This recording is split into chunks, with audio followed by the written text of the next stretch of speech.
Hey, good evening, everyone.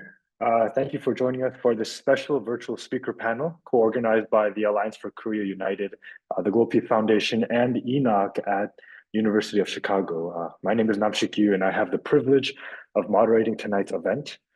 I don't know about you, but I'm especially excited for this discussion. We're honored to have two distinguished speakers with us, Hyunseung Lee and Colonel David Maxwell, who will share their unique insights on North Korea, human rights, security, and the path toward a free and unified Korea. So to give a quick rundown of the evening, we'll begin with opening remarks from our co-organizers, followed by the main discussion with our speakers. After that, we'll move into a Q&A session where you'll have the opportunity to ask your questions directly to our speakers. And finally, we'll wrap up with a group photo and a few closing announcements. Just a quick housekeeping note: to ensure a smooth event, all attendees will remain muted until the Q&A session. However, the chat box will be open throughout, so feel free to drop your questions there at any time.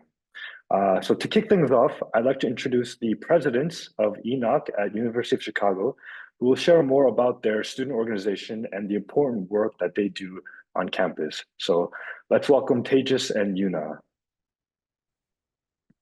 Hi, everybody. First of all, thank you so much for everyone for attending, and thank you to Alliance Korea United for helping us make this happen. This is a really exciting opportunity for ENoK, and we're really excited to hear from our speakers, Colonel Maxwell and Hyunseung Lee. So for a little bit about our organization, ENoK, which stands for Empowerment of North Koreans, started in 2011, and it was founded by Andrew Hong, who was a student at the University of Chicago.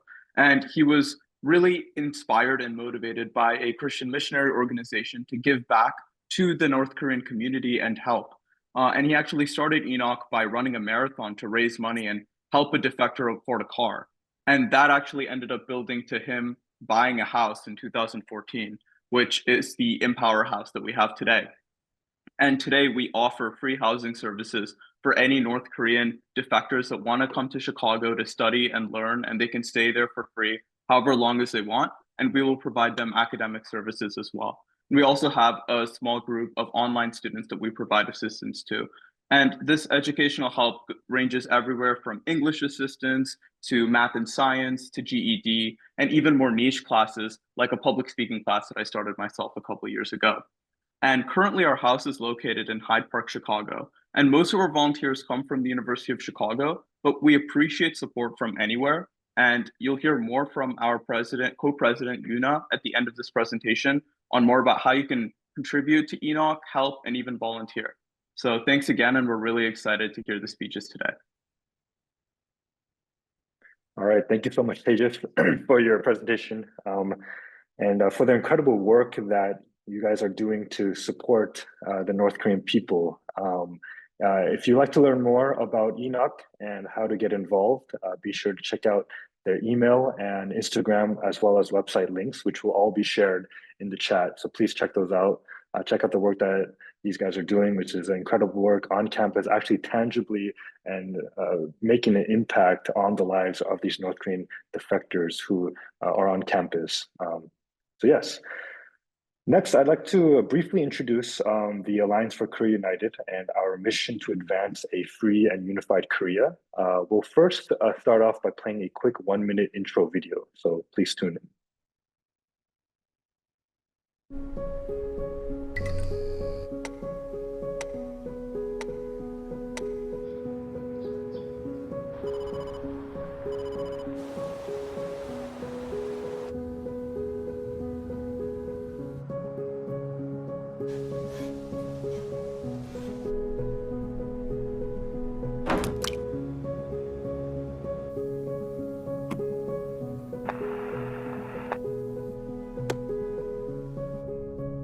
세상은 하나일 때가 아름답다.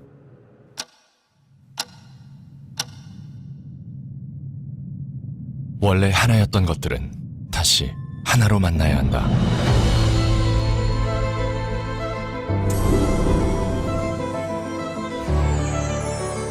모두가 함께 꾸는 꿈이 한반도 통일이 되기를. 원더풀 원 코리아. 널리 세상을 이롭게 하는 통일국가의 꿈. 코리안 드림.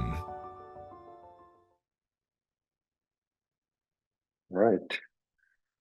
So this year marks the 80th anniversary of Korean Liberation Day, which was a day that symbolized hope for a free and unified Korea. However, that hope was shattered as Cold War powers imposed an artificial division across the 30th parallel, separating the nation against the will of the Korean people. And for 80 years since then, Korea has remained divided with devastating consequences. And in North Korea today, we see the 25 million people endure extreme human rights violations under the Kim regime. Millions of families remain separated post-Cold Korean War, and their hopes of reunification fading as time passes. And beyond these humanitarian crises, North Korea poses one of the greatest global security threats, actively supporting major conflicts in the Middle East and Europe. The North is critical in the development of Iran's ballistic missile program. And just last fall, we saw Kim Jong-un deploy more than 10,000 of his men to support Russia in its war against Ukraine. And so really what happens on the Korean Peninsula not only affects the Korean people, but will have profound implications for the world.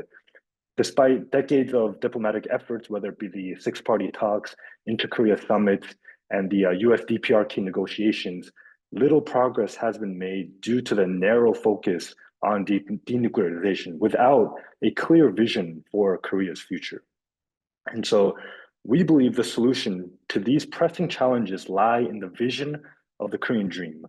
Coined by Dr. Hyunjin Preston Moon, the Korean dream is more than just a call for reunification, but it's a movement to restore the Korean people's shared identity and historic aspiration to live as one free, unified nation. Rooted in the ancient Korean ethos of Hongik Ingan, meaning to broadly benefit all humanity, this ideal shaped Korea's history, guiding its people through times of crisis and inspiring them towards a higher purpose. So reunification is not merely a political goal, but it's really about reuniting the Korean family, liberating those in the North from crimes against humanity, and building a new nation that upholds fundamental freedoms and human rights. A free and unified Korea would not only transform the lives of millions of Koreans, but also stand as a beacon of hope for the world.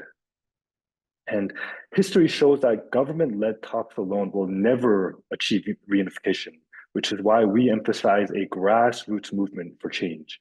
Action for Korea United, AKU, was founded back in 2012 to bring together citizens from all sectors of society to support unification. And today, it has now grown to be the largest grassroots coalition for unification in South Korea's history, with over 1,000 NGOs committed to the cause. And in 2018, we launched AKU USA to mobilize support here in the US, recognizing its key role as an ally to the ROK and a champion of fundamental freedoms and human rights. So through initiatives like the International Forum on One Korea, the 1K Global Campaign, and the Korean Dream Campus Tour, we are building a global movement for unification. This year, we are calling on students across US campuses to join us in raising awareness about North Korean human rights and advocating for a peaceful, unified Korea. These efforts will kind of culminate in the Korean Dream 10 Million Global Citizens Rally this August, marking a historic moment in the fight for unification. So really now is really a critical time. Just last year, Kim Jong-un abandoned North Korea's long-held unification agenda, kind of revealing his fear of losing control over his own people. We see with the recent defections of high-level North Koreans and this growing grassroots movement signal that change is coming. The Korean dream provides the vision and momentum needed to make unification a reality. So we invite all of you here to be part of this historic movement. Together, we can work towards a free and unified Korea, one that not only brings peace to the peninsula, but serves as a catalyst for peace worldwide. So to learn more about our work, please visit our website and follow us on social media. The links will be posted in the chat.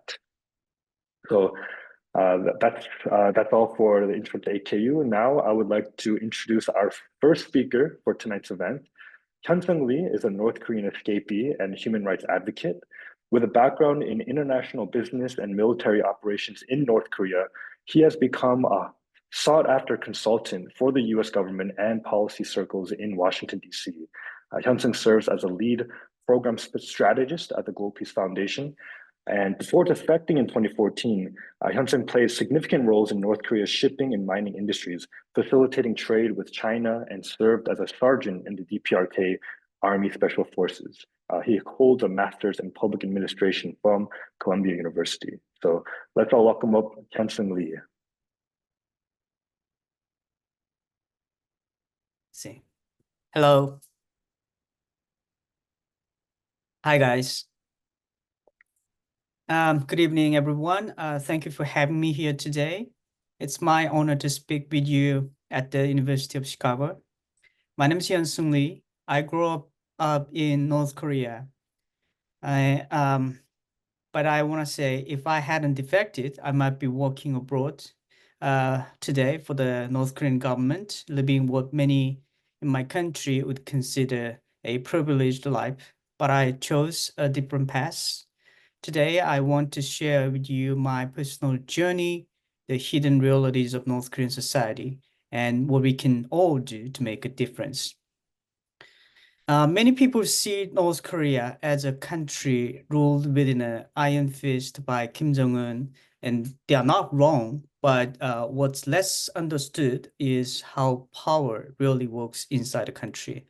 The regime doesn't just survive through force. It survives through carefully crafted illusion, an illusion of prosperity, stability, and loyalty. When you look at the images of Pyongyang, you see all the tall buildings, new cars, bring lights, but that's just a carefully curated showcase. The reality, step outside of the capital, you will find malnutrition, people still relying on firewood for cooking, and families struggling just to get by. Even the elites, who seem privileged, live under constant fear. One mistake, one wrong word, and you and your entire family can disappear overnight. I got to know the true reality of North Korea when I started my military service in 2002. I was stationed in a local city called Haeju, where the Force Corps headquarters is located. Life there was a completely underdeveloped, no electricity, no cars, no public transportation, and barely enough food, especially meat. People lacked even the most basic necessities. But the regime controlled people strictly, not allowing them to leave the area and forcing them to commit the government work. The average monthly payment was less than 50 cents. Farmers constantly lost their crops, not just due to a lack of labor efforts, since the state failed to produce enough, but also because of military soldiers desperate for food stolen from the fields. I once mobilized to steal food collectively with my fellow soldiers. And one family I often visited for meals had no electrical applications at all. I remember eating tofu kimchi soup there, and simple dish, but one that's, symbolized survival. Another fellow soldier told me that before he joined the military, his family could only afford 2 meals a day. For him, despite the extreme conditions of military service, being able to eat 3 meals a day was a huge improvement. That shocked me. And you might wonder, if life is so difficult, why don't people revolt? The truth is, fear is powerful too.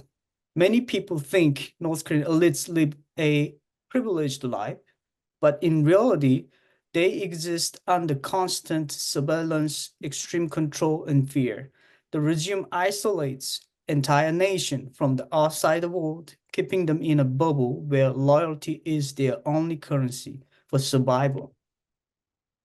The most terrifying aspect of North Korean control is the three-generation punishment system.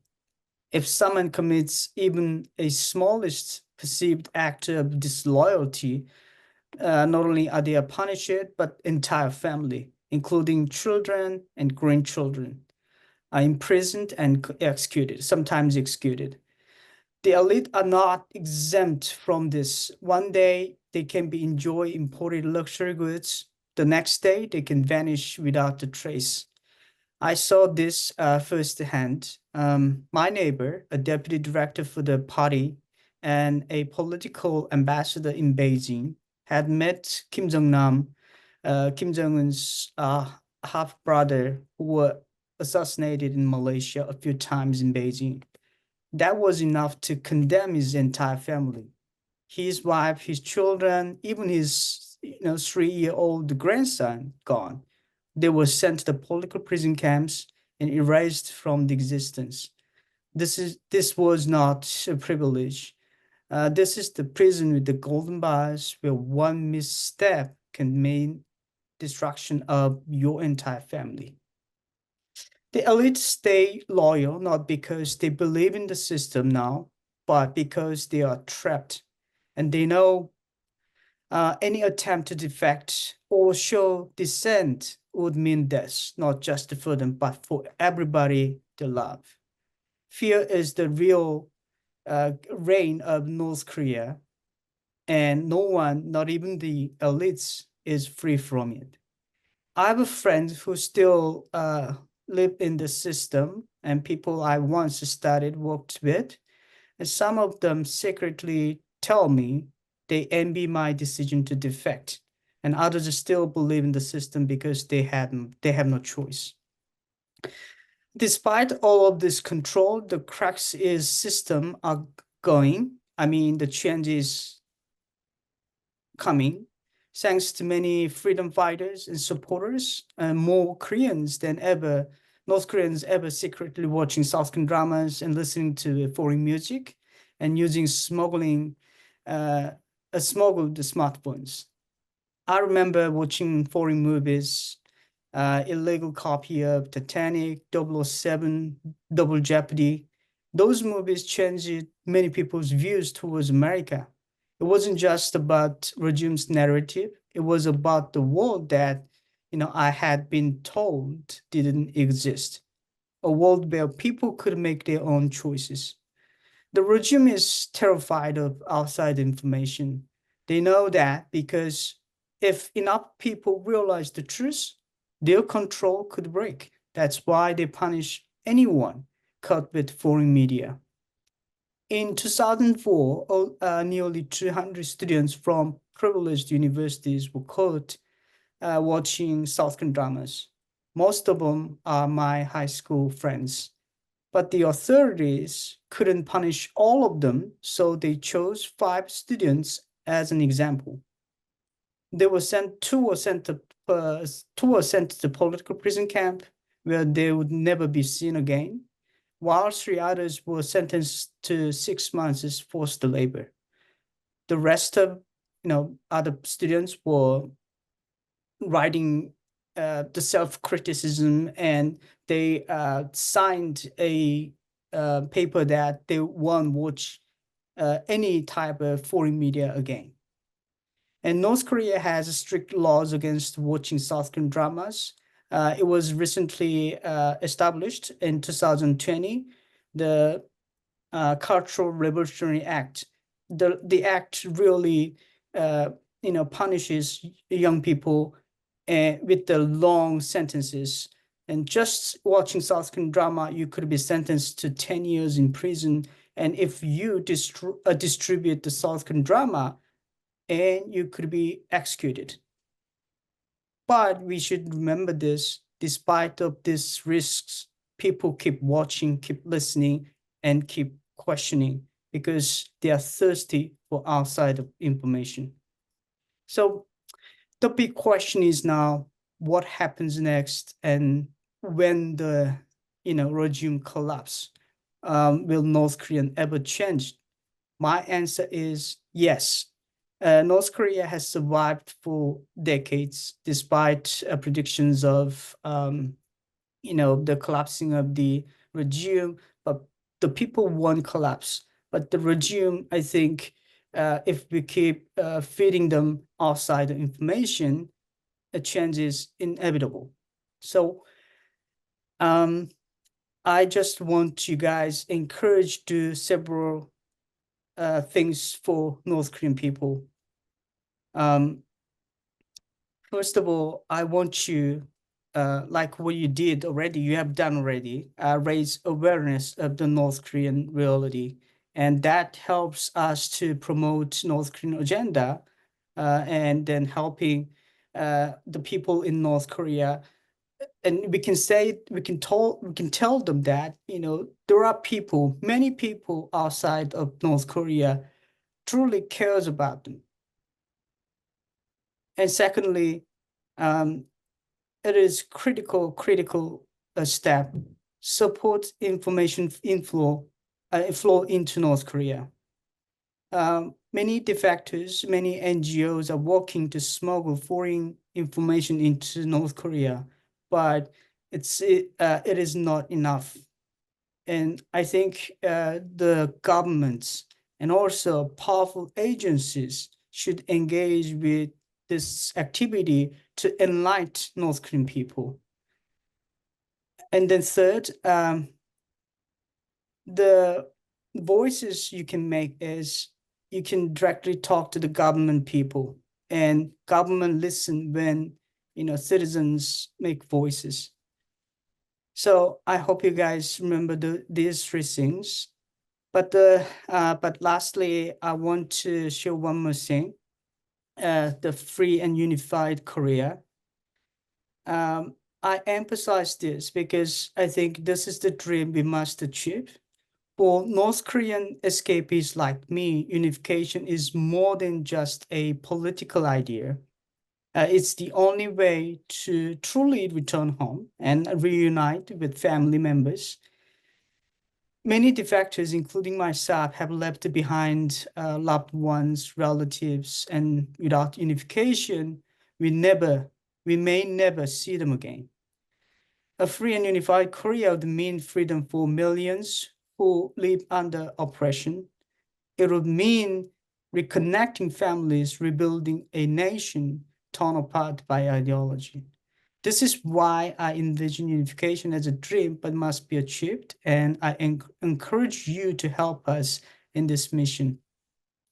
Unification is not just a goal for North Koreans, it is a step towards a world where freedom is a reality for all. So I will stop here. Thank you. Thank you so much, Hyunseung, for sharing your unique insights in North Korea. You know, what it was like in terms of the experience that you had, and for really being the voice for the North Korean people, providing actual ways in which we as individuals can support the North Korean people, whether it be talking to government officials, whether it be tuning into events like this, where we can learn more about the realities, as well as really understand what is the pathway forward in terms of the light at the end of the tunnel that we see for all Korean people, including those in the North. So thank you so much for sharing. I would like to now introduce our second speaker for tonight's event. Colonel David Maxwell is a retired US Army Special Forces colonel and has spent more than 30 years in Asia, specializing in Northeast Asian security affairs and irregular, unconventional, and political warfare. He is the vice president of the Center for Asia Pacific Strategy and a senior fellow at the Global Peace Foundation, where he focuses on a free and unified Korea. He is a member of the board of directors of the Committee for Human Rights in North Korea and is the editor of the Small Wars Journal. So let's welcome up Colonel David Maxwell. Thank you very much, Namsik. I appreciate the kind words. And to ENoK, it's an honor to be here, and I'm very impressed with the incredible work and important work that you are doing for the Korean people who come from the North and the North Korean diaspora. So I'm really grateful for your work, and so it's an honor to be here.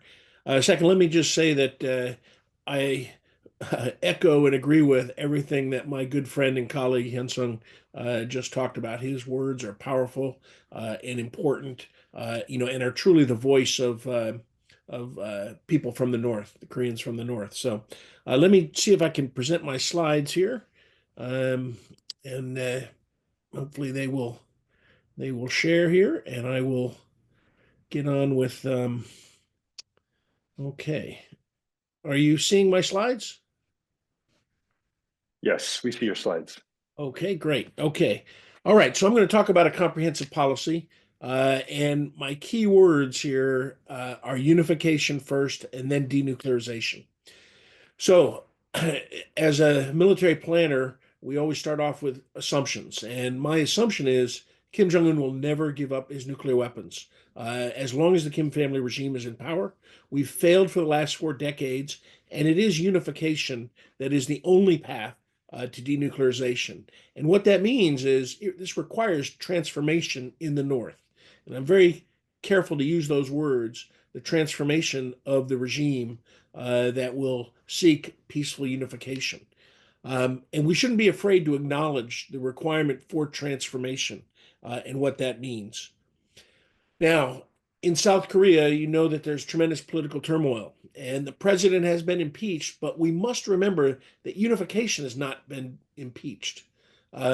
Yes, it's a distraction, but there's also an opportunity because the pursuit of a free and unified Korea is really more relevant and more necessary than ever. And it comes down to this question. For Koreans on both sides of the demilitarized zone, what do they prefer to live in? A messy democracy or a dictatorial regime?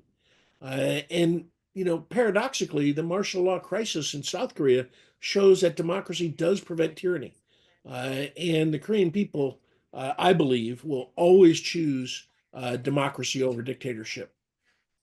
So there are 3 elements to the way ahead. The first is a human rights upfront approach.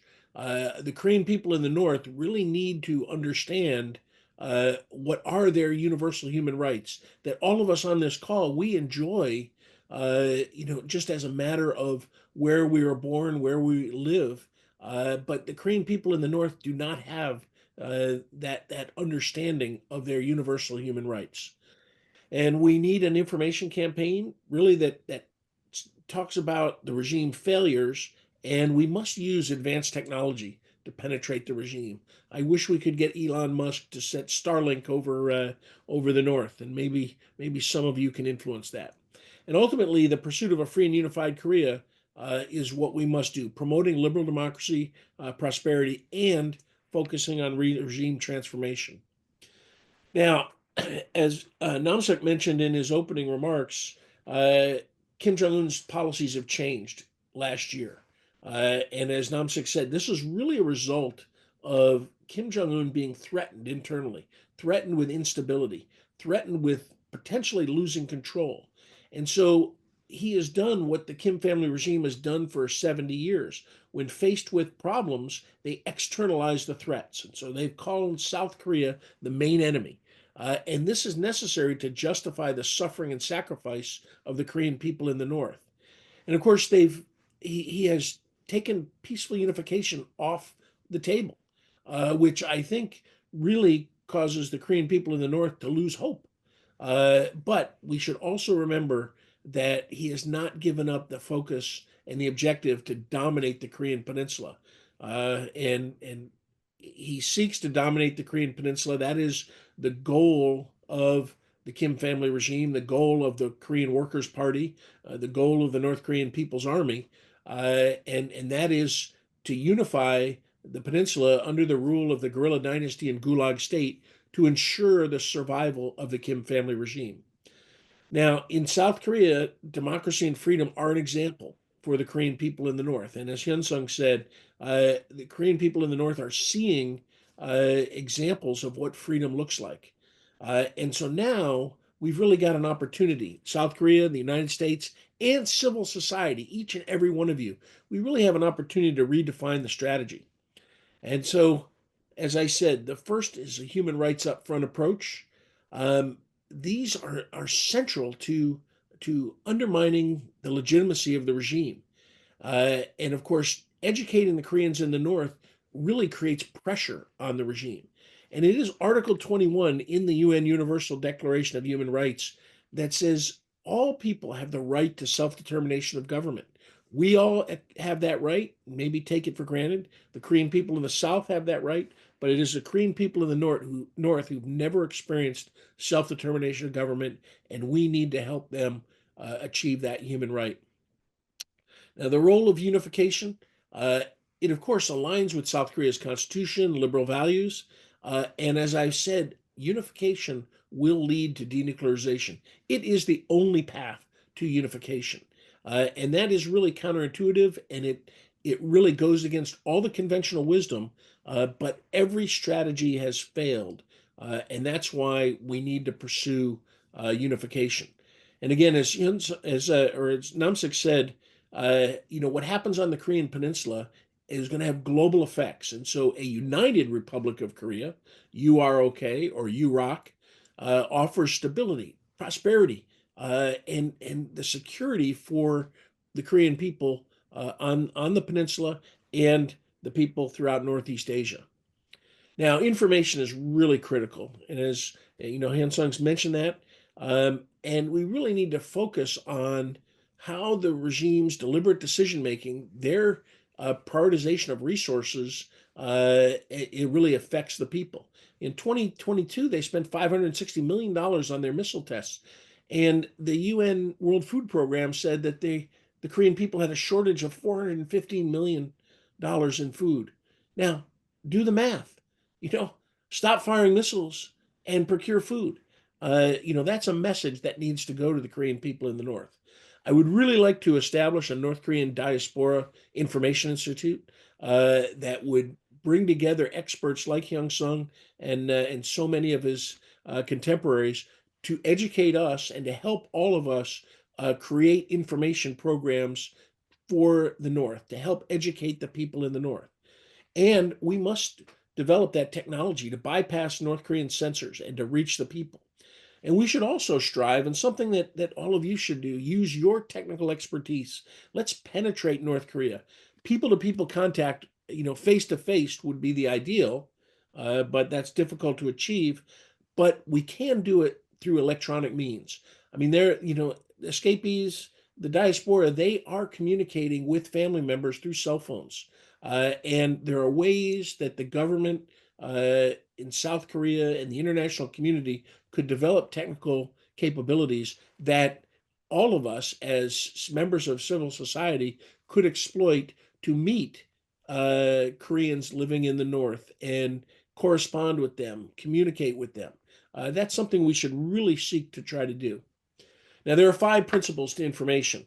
And this is what we should really focus on. Obviously, massive quantities of information from news to entertainment, but practical information, everything on how to improve their lives, to include how to organize for collective action, how to create the conditions for change.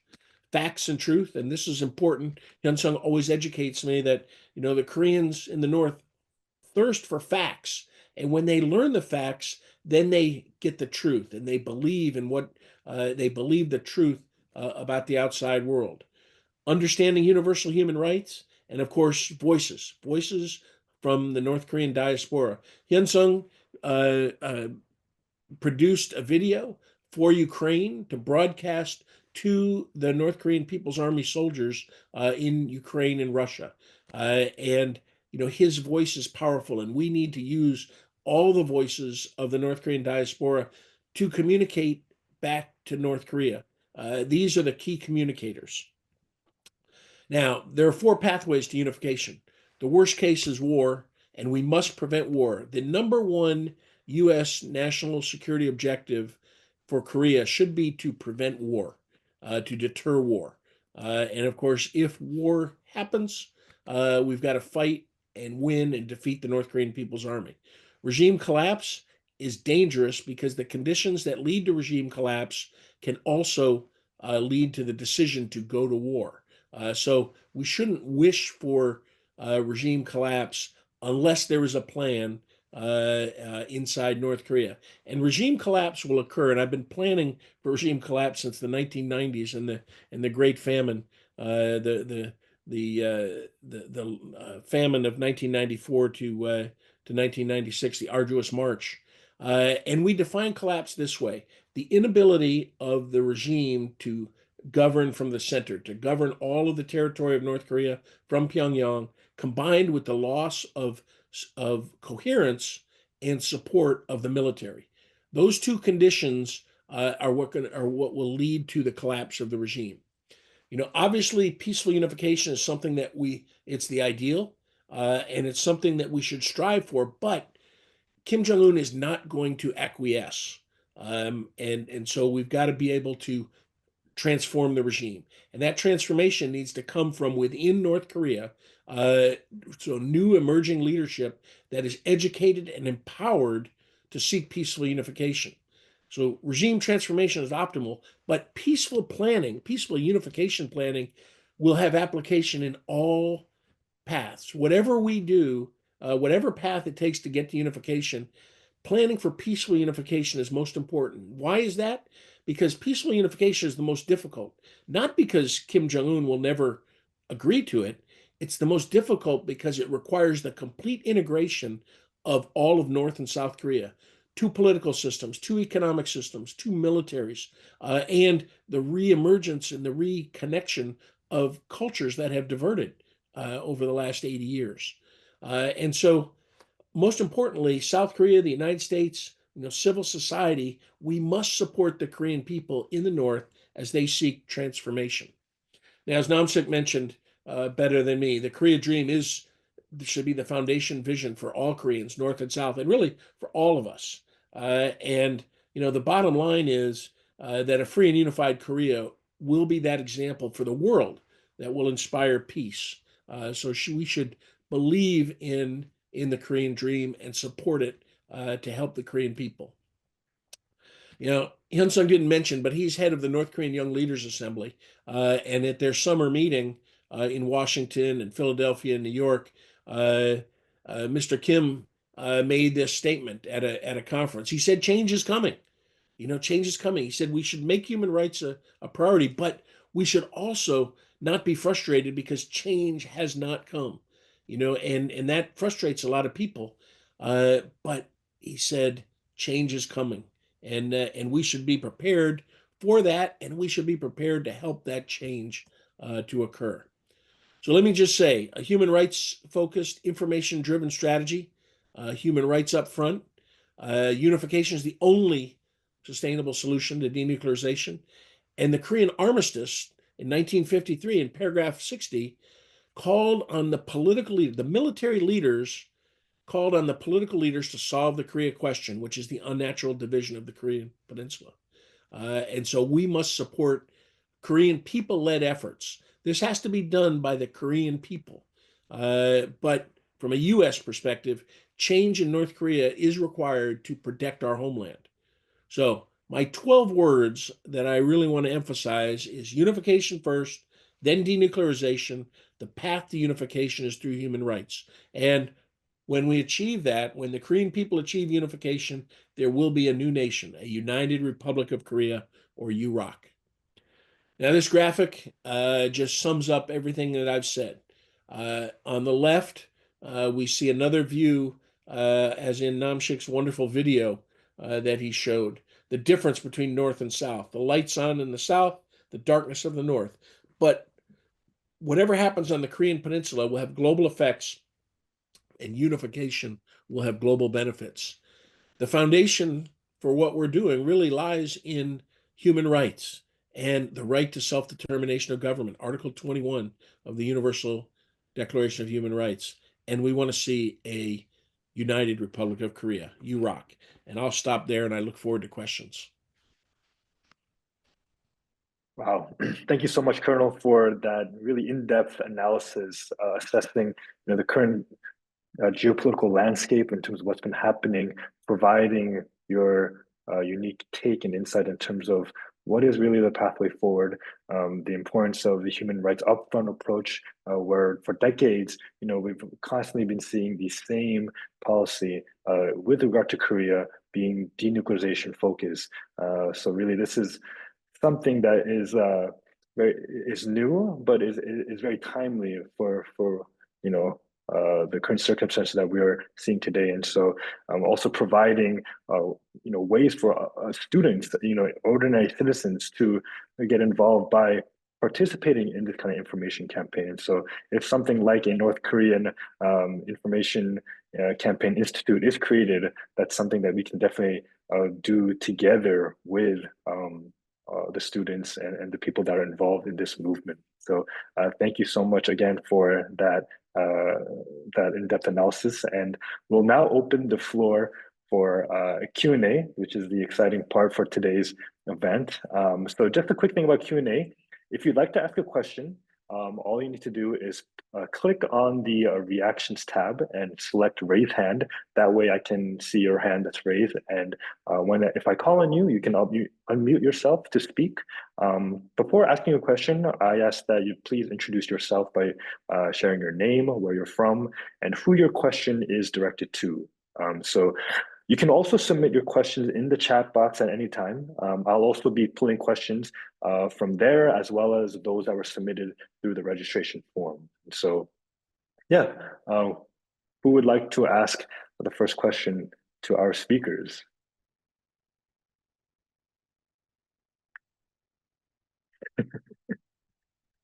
Somebody's got to break the ice.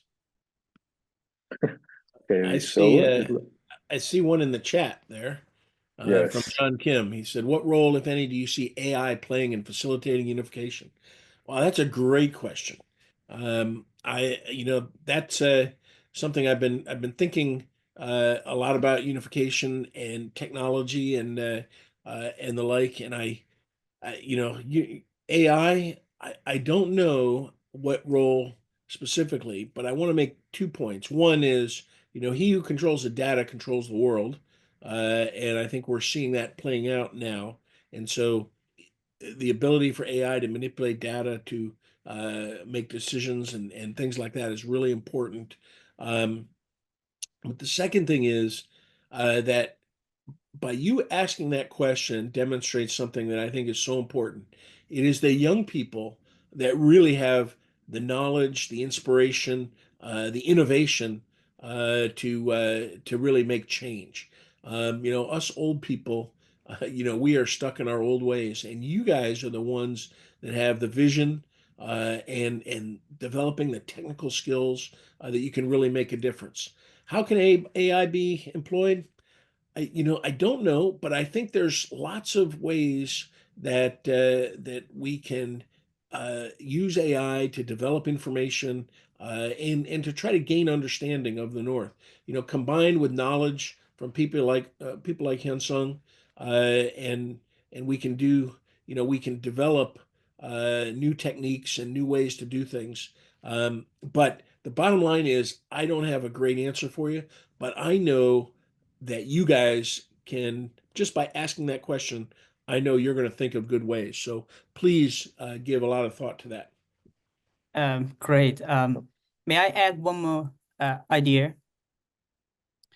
So it was a great question, and how AI can help unification. So far, I think many people made the same questions, and how we can apply AI to the North Korean issue. Several ideas came up, and one of them was AI application to the augmented reality in the future. So, the separate families like meet, through virtual reality, and that could be something, people can, envision in the future. And also maybe we can create a North Korean ChatGPT for the North Korean people. Like now there are several applications, like offline applications, so that people don't necessarily use internet. So we created offline ChatGPT, like what DeepSeek and the Facebook, or what was that, Lilma or something like that. Yes. Those offline ChatGPT can be really critical information and knowledge sharing with North Korean people. So if those drivers and then those applications were received by North Korean people, and that will be, information blow up and people will be enlightened, and then they wanted to make a change for their lives. Yeah. Well, thank you. Thank you, John Kim, for that really good question. Really thinking about creative solutions to, facilitate unification, especially, with regard to AI, and to Colonel Maxwell and Hyunseung for your response. We have the first hand raised by Shiv Puliaidi. Sorry if I'm butchering your name. Please go ahead and ask your question. Yes, all right. Thank you so much for everyone that's hosting that panel. I guess my name is Shiv. I'm a student at UCSD. I wanted to ask, I guess, anyone, who is the successor to Kim Jong-un? And I guess, who are the potential successors? And do any of them have either, the capability to run the country the same way as Kim Jong-un has? And also, what are their interests in reunification? You want to take that, Hyunseung, or I? So I think Colonel used to go first. Okay, first, I think it's important to understand in North Korea, there's no succession mechanism. There's no succession in their constitution or in their party documents. It has been a dynastic succession. In 1973, Kim Jong-il was appointed by Kim Il-sung to replace his father. And then it wasn't until really 2009 or 10 that Kim Jong-un was designated by his father, Kim Jong-il, to replace him. Two things to think about. Kim Jong-il had 20 years to solidify his power and to rid his opposition. And Kim Jong-un had, really a year or two. And this is why we've seen such, his rule by terror over the years to purge any opposition. So there's no succession mechanism. Now, there's speculation that his sister, Kim Yo-jong, the most evil woman in the world, if you read Professor Sung-Yoon Lee's book from Tufts, or his daughter, Kim Ju-ae. There's speculation. I sometimes think Kim Jong-un is just playing with us to show his daughter out there and listen to the press and how we, jump at the chance that somebody's going to succeed him. Now, that said, I am not interested in a succession of the regime. Succession has to come from within, by the Korean people. Who that is, we do not know. None of us are inside North Korea, so we don't know who will emerge. But it's imperative that we use information to both empower some future leader and to educate them and to know what they have in the future. And most importantly, that seeking peaceful unification, will guarantee a new emerging leader a future in a unified Korea. And so that is why we talk about transforming inside North Korea for new emerging leadership that will seek peaceful unification. That's the ideal, and that's something we should focus on trying to achieve, while we, of course, have to be realistic, and that as long as the Kim family regime is in power, there will always be a military threat to the south.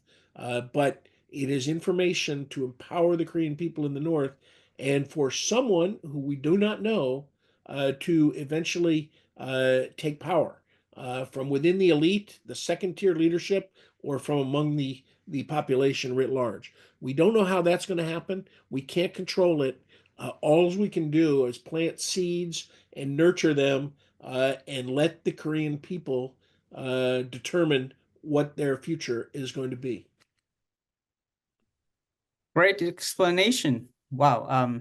Yeah, and I totally agree with you. We are not seeking a succession, and we are not interested in succession, because it means ongoing suffering for the millions of North Koreans.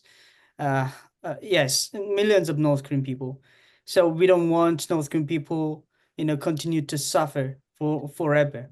We want the change. Yeah, and this is why information is so important, because a new leader is faced with two choices. One is does he follow in the footsteps of the Kim family regime and wielding that iron hand to control the people as the only way to stay in power? Or does he go against all of the teaching of the regime in the last 80 years of how the country is run? And that itself would also put him or her at risk by changing what has gone before it, because that's all the people know.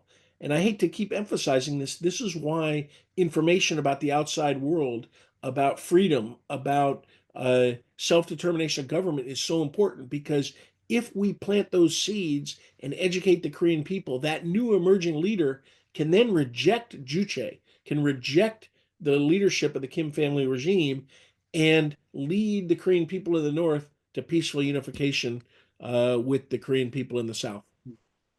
I agree. The succession must come from not Kim family, or otherwise, they will continue to oppress the people. The one critical reason Kim Jong-un refused to make changes because he thought that opening North Korea or adopting some market system will benefit North Korean people, and then most North Korean elites understood that. So Kim Jong-un sent scholars to Germany and Europe and Singapore, and also asked them to visit Vietnam, how they established market system, under the control of the one-party system. But when the scholars came back to North Korea, they were only able to submit one page of paper because there was a strict instruction. You guys can study and adopt all the good market system or like other systems, but you have to stick with one rule. It must be under the North Korean leader's rule. It means that Kim Jong-un won't give up anything he has now.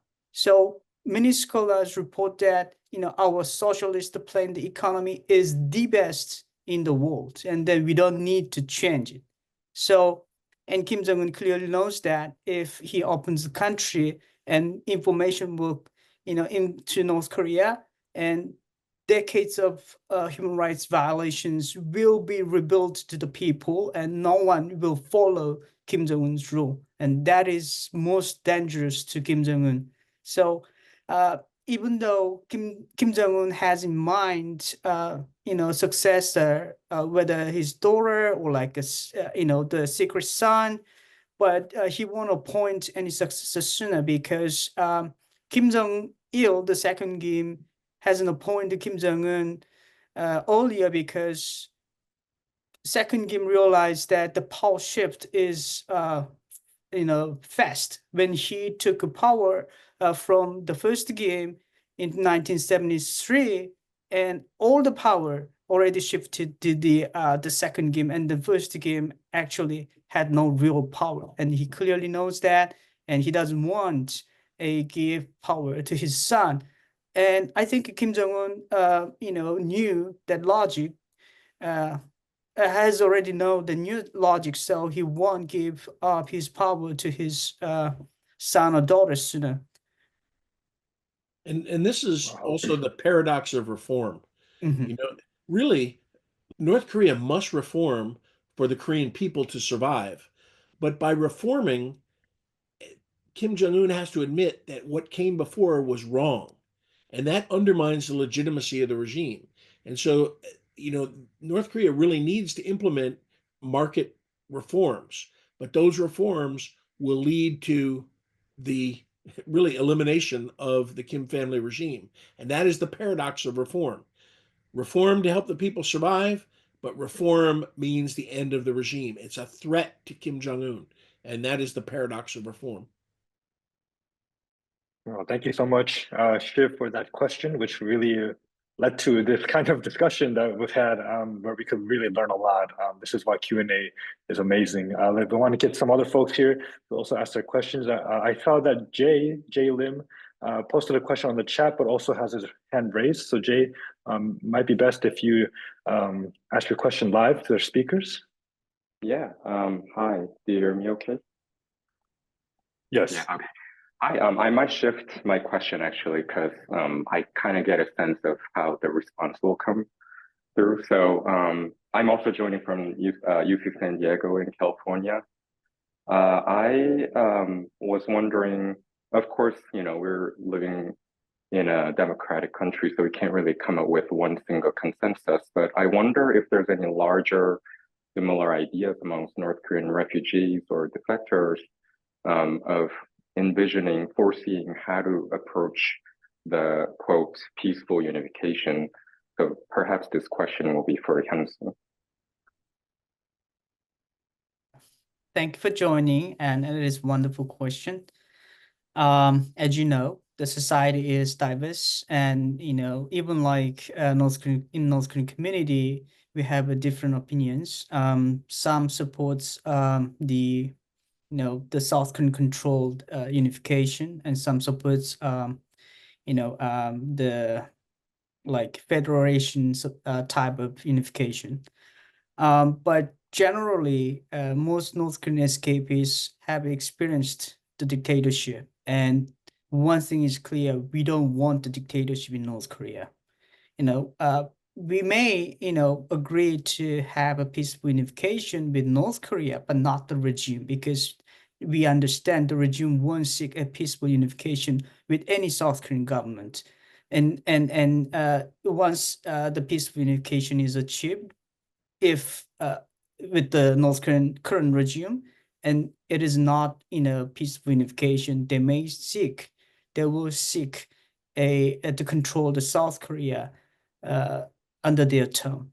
So I would say the peaceful unification approach is more aligned with the freedom and the democracy, not just appeasing the North Korean regime.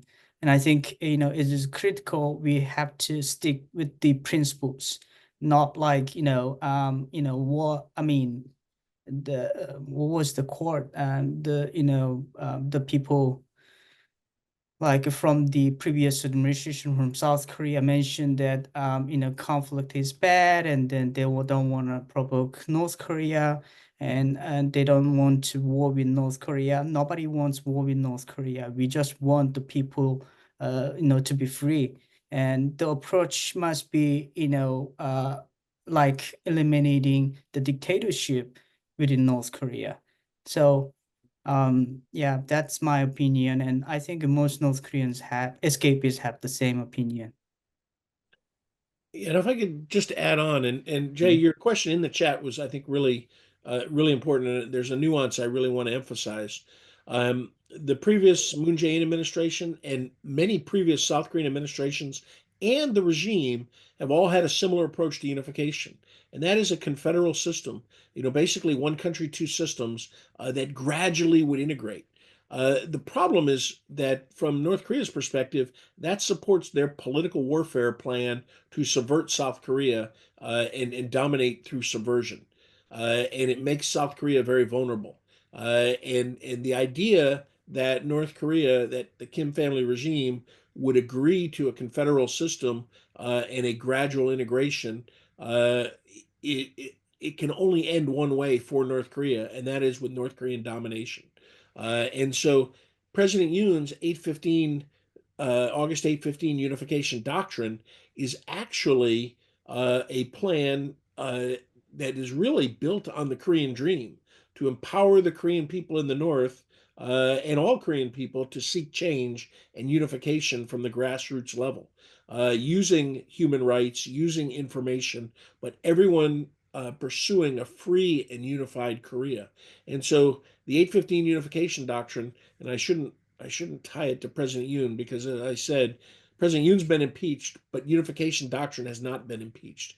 And so that unification doctrine, built really on the model and the foundation of the Korean dream, is really it's empowering, it's innovative, and it's unlike any unification plan and doctrine that's come from South Korea in the past. And so that's why it must be embraced. And it is about change inside North Korea that will lead to peaceful unification.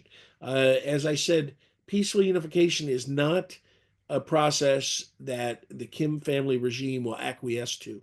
It is something that can only happen if there is new leadership in the North. Okay, thank you so much, Jay, for that question, and for both Hyunseung and Colonel Maxwell for your response. I'll get to you, Carter Stokes. I just want to pull in one question from the registration that came in to our speakers, and then I'll get to you for your question. This question came from Chebum Kim. His question was, what is your idea for the often shifting administrations to keep consistent with the long-term basic goal of Korean unification? And so when he's talking, I'm assuming he's talking about the shifting administrations in South Korea. So I think this is to both speakers. Yeah, this is the messy democracy. This is, what happens in democratic countries where leaders are elected with differing views and shift over time, and it's a fact of life. But I'm also heartened by Korea, the Korean people on both sides of the border, and the fact that despite the seemingly huge differences, Koreans are still the same. And a Korean admiral, a Navy admiral, once told me there's two miracles in Korea. We, of course, all know the miracle on the Han and how South Korea has developed from the ashes of the Korean War, going from a major aid recipient to a major donor nation in the world. And the miracle on the Han has resulted in tremendous development and freedom for the Korean people in the South. And so I asked him, I said, okay, that's the miracle on the Han. What's the miracle in North Korea? What's the second miracle? He said, it's the miracle on the Taedonggang, the river that goes through Pyongyang, just like the Han goes through Seoul. I said, well, what miracle is that? And he said, after back then it was 7 decades of division, the Korean people in the North still survive. And that is a miracle that the Korean people have survived under such horrendous living conditions. And he said it's really because of the spirit of Koreans. He said if you give Koreans the opportunity, they will thrive as they have in the South. And if you give Koreans the opportunity, or if Koreans are faced with suffering, they will survive, as the Koreans in the North have done. But the Koreans in the North have also created their own opportunities. It is after the arduous march, the regime was saved by Kim Dae-jung and the Sunshine Policy that transferred millions of dollars, billions of dollars to the regime in the North. And that really led to the survival of the regime and the development of its nuclear weapons. But what saved the Korean people in the North were the development of markets. The entrepreneurial spirit that exists within all Koreans, with all human beings, but it was the development of markets that created the resilience in North Korea and the expertise in market activity that really has saved the Korean people in the North. And what is difficult now is that Kim Jong-un is trying to take all that away. That's a threat to him. And after COVID, he used COVID to crack down on the markets, stop smuggling, stop use of foreign currency, stop information, all of that to try to maintain control. And now the Korean people in the North don't have a safety mechanism. And I mention that because as outsiders looking in and Koreans in the South, you really have to keep focused on what the future is. And the future has to be a free and unified Korea. And back to your question, to the original question is, how do you sustain that over time? Well, politically, it's difficult because political opposition will always fight and they will have differing ideas. But it's up to the Korean people in the South and the North Korean diaspora to adopt the belief and the desire to achieve peaceful unification. And that's the only way it can transcend different administrations. Just as, unfortunately, the wrong unification policies have transcended up until President Park Geun-hye, but also through Moon Jae-in. But now this new unification, 815 unification doctrine, can really be the foundation for unification doctrine for the Korean people. And we, can help sustain that with the Korea Dream. And that is the one way to transcend the political change that inevitably occurs in every messy democracy. And one last point, in the United States, we suffer from a disease called unification dismissiveness, where we hear results of polls that say, Koreans don't want unification, or they're afraid of unification. They look at German reunification and the costs, and we only focus on denuclearization, the U.S., because that's the real threat.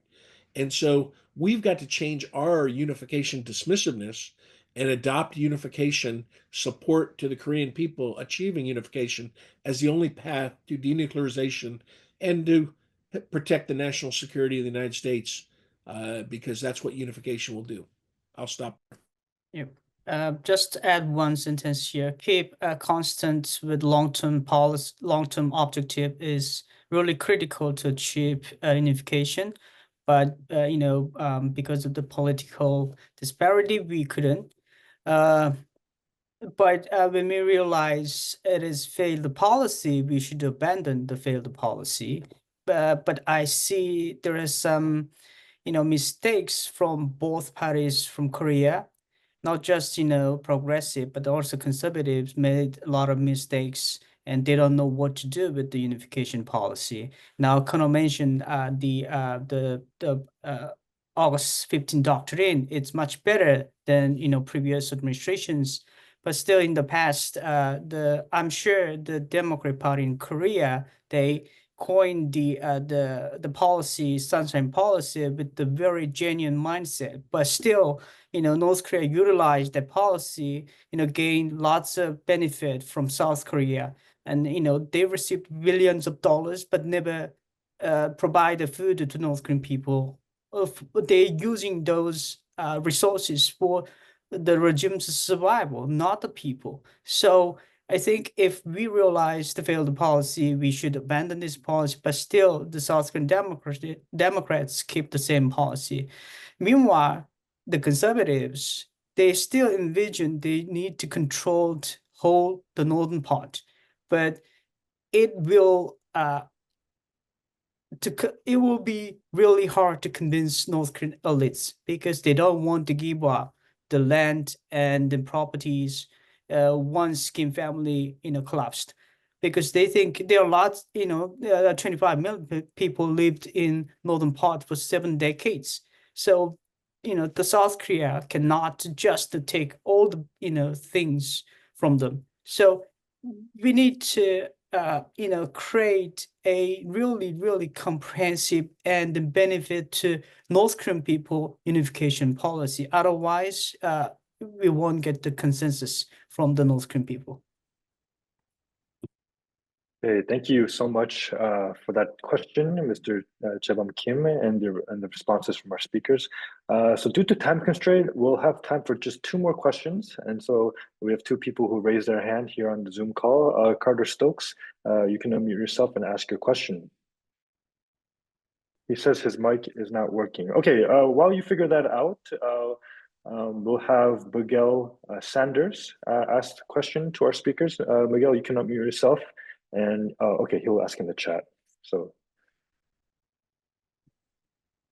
how's it going, everyone? Thanks to the speakers for their time. Let's see, I'm Miguel Sanders, 3rd year at the University of Chicago, and I've had the opportunity to be a member of ENoK, and that's been a ton of fun. And thanks a lot for all the information. And my question is for Hyunseung. Could you please talk a little bit more about the dissemination of information, how it's getting into North Korea, and how us as students or just people interested and involved in these efforts, how we can help bolster that, because information seems like one of the most necessary aspects of this struggle, and I'm wondering how we can help. You made a critical point, and I'm happy to share some, history, how information was flowed to North Korea.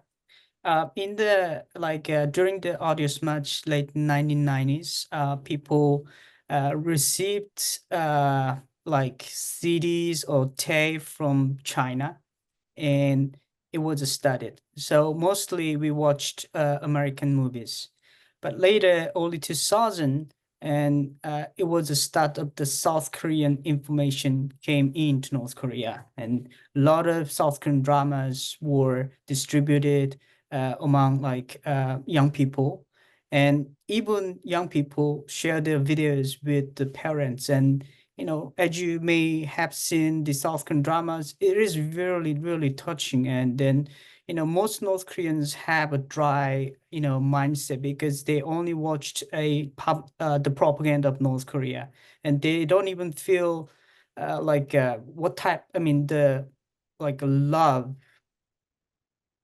I would say like not in a genuine love. They, very dry about that. But watching South Korean drama makes a lot of people cry, and then you are overwhelmed by this content for weeks, and people constantly asking more and more. So from that moment, whole South Korean information is spread to North Korea, and obviously it was all smuggled from China.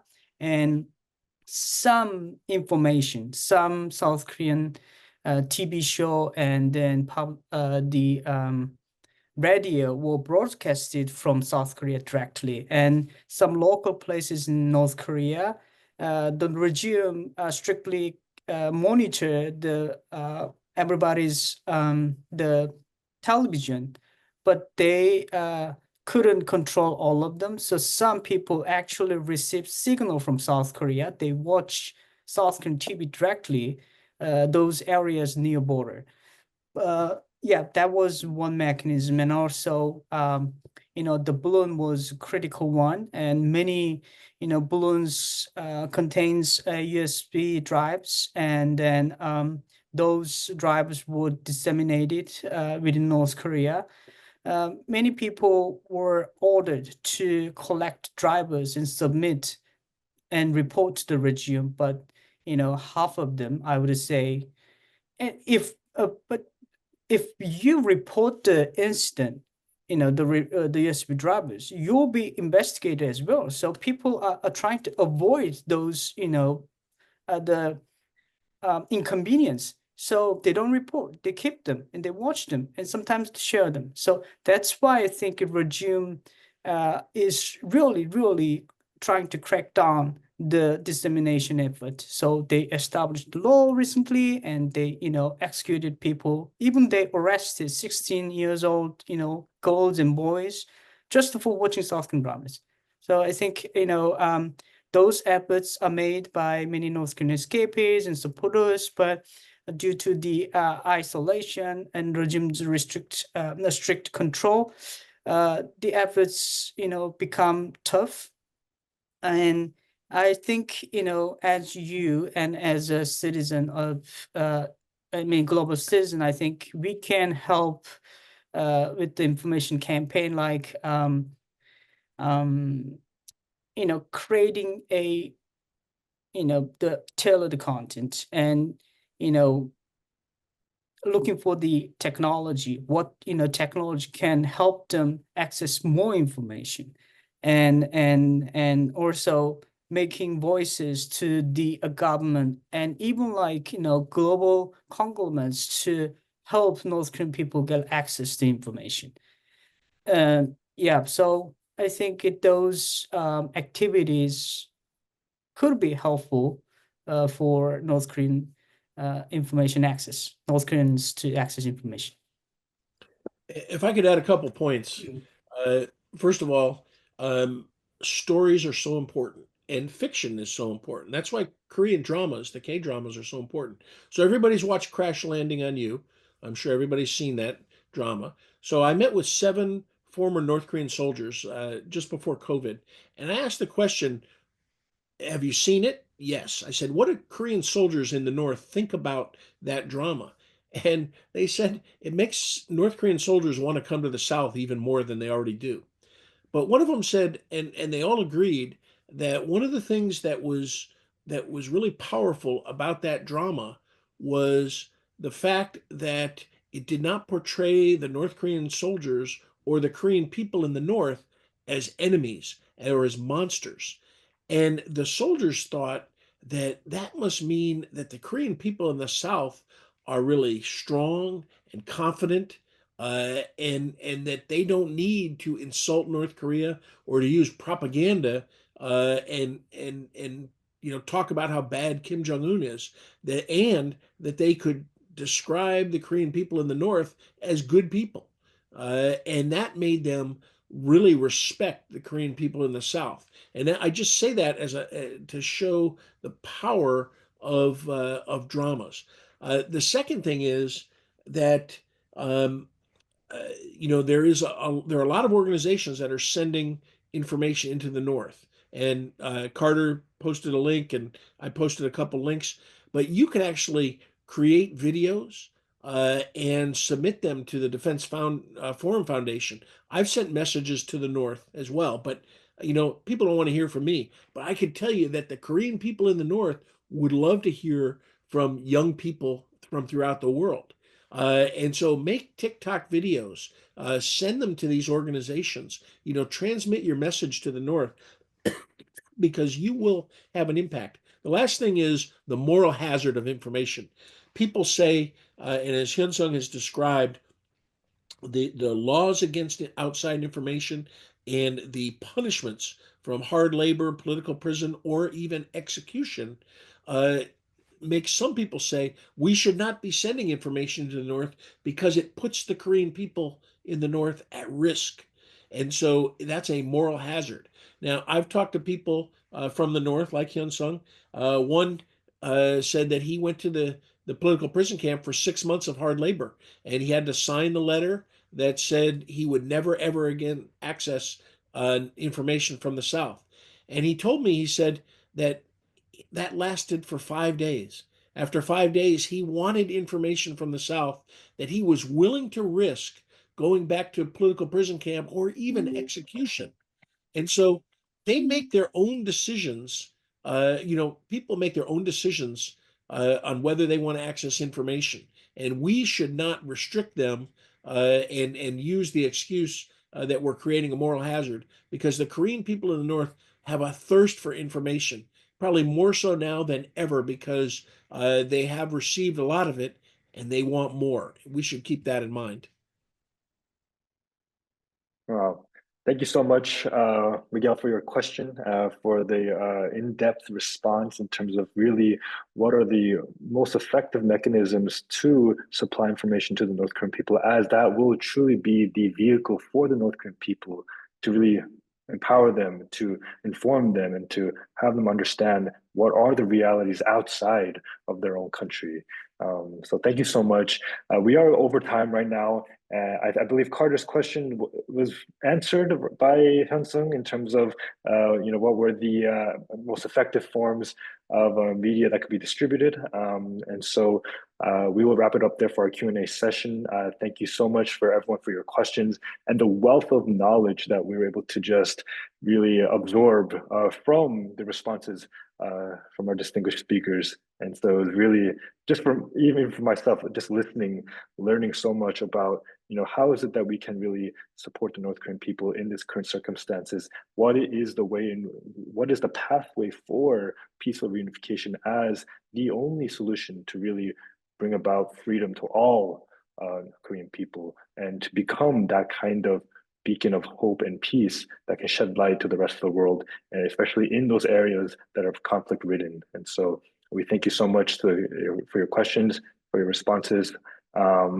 So we'll wrap it up there for the Q&A.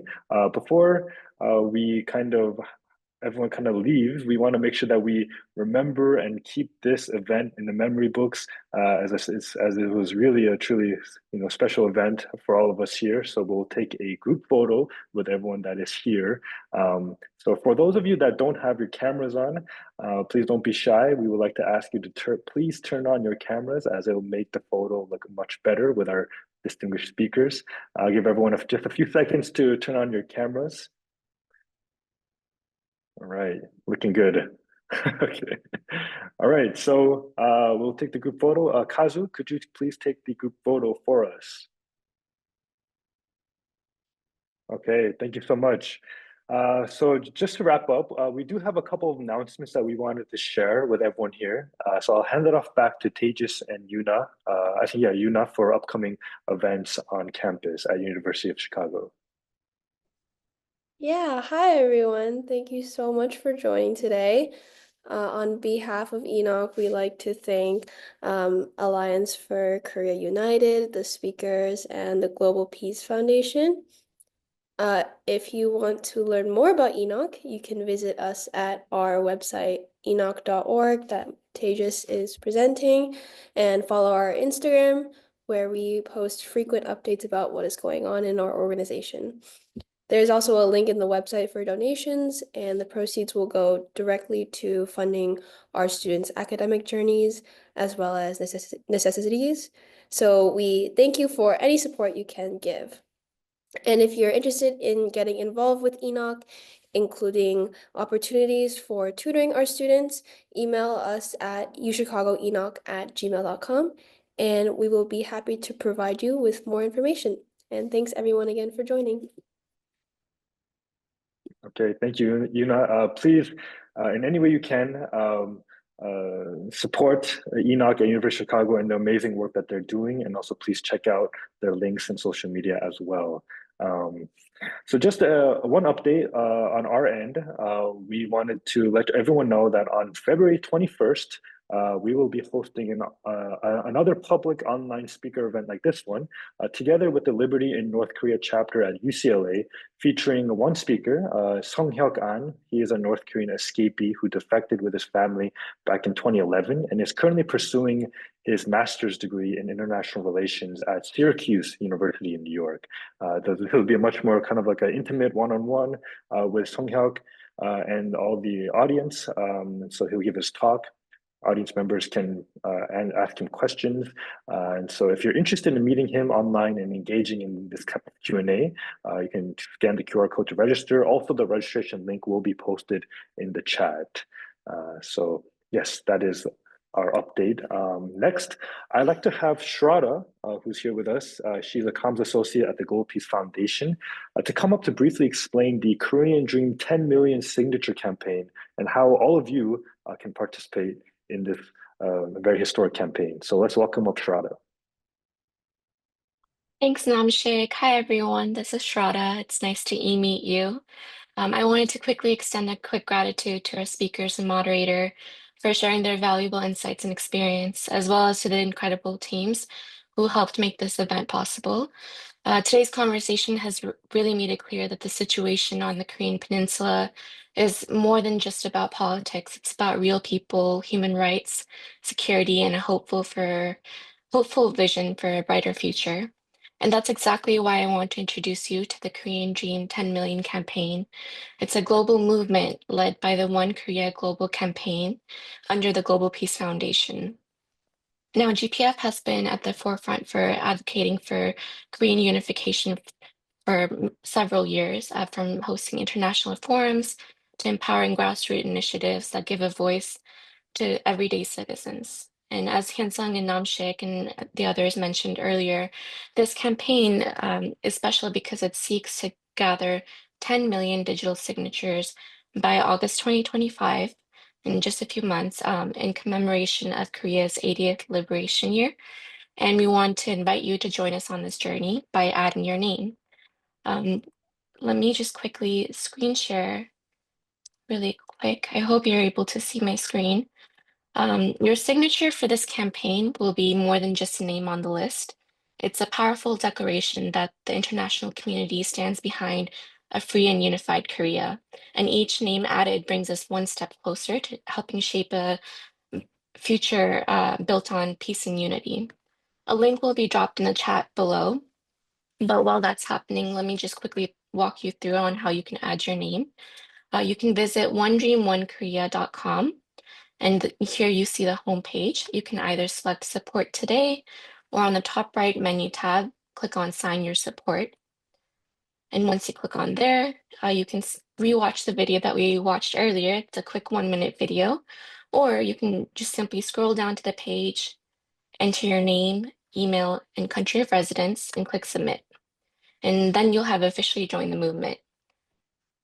It's a few just very simple steps, so I hope you can take this time to sign up. At its core, this campaign reflects the vision of one family under God, the belief that no matter where we're coming from, we're all connected. And when we recognize our shared humanity, we can work together to create real change. So once you've signed up, we highly encourage you to take the next step and share it with your friends, your networks, post it on social media using the hashtags that will be provided in the chat shortly. You can text this to a friend or send it to a family member. Every action will count, and although one signature may be small, when millions come together, we'll create an unstoppable momentum. And since you've already taken the time to be here for this meaningful event, we hope you'll just take a few extra seconds to sign your support and share it. We thank you and welcome you to be a part of our journey. And that pretty much wraps up the Korean Dream 10 Million campaign. But before I pass it off, we also want to showcase a quick recap video that will highlight some activities from the One Korea Global Campaign initiative.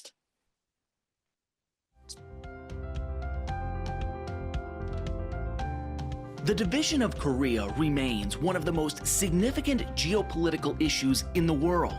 Our initiatives are bringing awareness to this issue and supporting a peaceful reunification.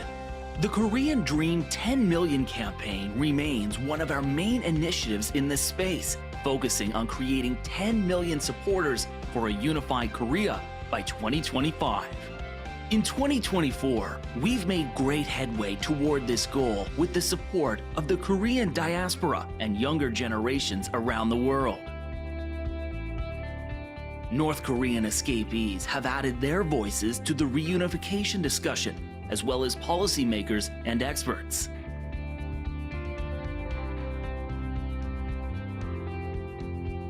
In October, we went to the DMZ to host one of the largest events held there with 30,000 participants.